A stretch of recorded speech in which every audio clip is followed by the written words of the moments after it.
ఎక్కడైనా ప్రపంచ దిగ్గజ ప్రముఖులను పాలకులు కలుస్తూ ఉంటారు. కానీ ఇప్పుడు ప్రపంచ దిగ్గజ ఐటీ సంస్థ వ్యవస్థాపకుడు బిల్ గేట్స్ ఏపీకి వస్తున్నారు.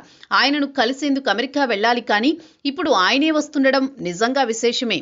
ఈ నెల 16న బిల్ గేట్స్ అమరావతికి వస్తున్నట్లు సమాచారం. ఏపీ సీఎం చంద్రబాబుతో ఆయన ప్రత్యేకంగా భేటీ అవుతారు.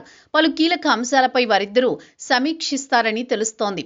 ప్రధానంగా విద్య, వ్యవసాయం, ఆరోగ్య సంరక్షణకు సంబంధించి ఏఐ టెక్నాలజీని అందించేందుకు ఇప్పటికే బిల్ గేట్స్ సంస్థ ఏపీ ప్రభుత్వంతో ఒప్పందం చేసుకుంది. దాని గురించి చర్చించేందుకు బిల్ గేట్స్ ఇప్పుడు ఏపీకి వస్తున్నట్లు సమాచారం. ఏపీ ప్రభుత్వం ఇప్పటికే చిత్తూరు జిల్లాలో సంజీవని ప్రాజెక్టును అమలు చేస్తోంది. రాష్ట్రంలో డిజిటల్ హెల్త్ రికార్డులను బిల్ గేట్స్ ఫౌండేషన్ సహకారంతో తయారు చేయనున్నారు. ఈ అంశాలన్నింటిపై బిల్ గేట్స్ చంద్రబాబుతో చర్చించనున్నారు. మరోవైపు అమరావతి రాజధానిలో క్వాంటమ్ వ్యాలీలో పెట్టుబడులపై కూడా స్పష్టత వచ్చే అవకాశం ఉంది. ఏపీ ప్రభుత్వం ఆర్టిఫిషియల్ ఇంటెలిజెన్స్ తో పాటు క్వాంటమ్ వ్యాలీకి అత్యంత ప్రాధాన్యమిస్తోంది. ఈ రెండు అంశాలతో బిల్ గేట్స్ సంస్థ పెట్టుబడులు పెట్టేందుకు ముందుకొచ్చే అవకాశం ఉంది. అదే జరిగితే ఏపీలో ఐటీ రంగానికి ఇది ఎంతగానో దోహదపడుతుంది. ఏపీ స్వరూపమే మారనుంది.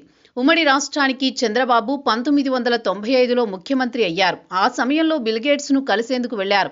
అతి కష్టం మీద ఆయన అపాయింట్మెంట్ లభించింది. అది కూడా స్వల్ప వ్యవధి మాత్రమే. ఆ సమయంలో పవర్ పాయింట్ ప్రెజెంటేషన్ ఇచ్చారు చంద్రబాబు. దానికి ముగ్ధుడయ్యారు బిల్ గేట్స్. అప్పటి నుంచి చంద్రబాబును అభిమానించే వ్యక్తిగా మారిపోయారు. చంద్రబాబు విన్నపం మేరకు హైదరాబాద్లో మైక్రోసాఫ్ట్ క్యాంపస్ ఏర్పాటు చేశారు. హైదరాబాద్ నగరం ఐటీ హబ్గా మారేందుకు ఈ నిర్ణయం ఎంతగానో దోహదపడింది. ఇప్పుడు వారి మధ్య అనుబంధం ఏపీ అభివృద్ధికి కూడా నాంది పలికే అవకాశం ఉంది. చూడాలి మరి ఏం జరుగుతుందో.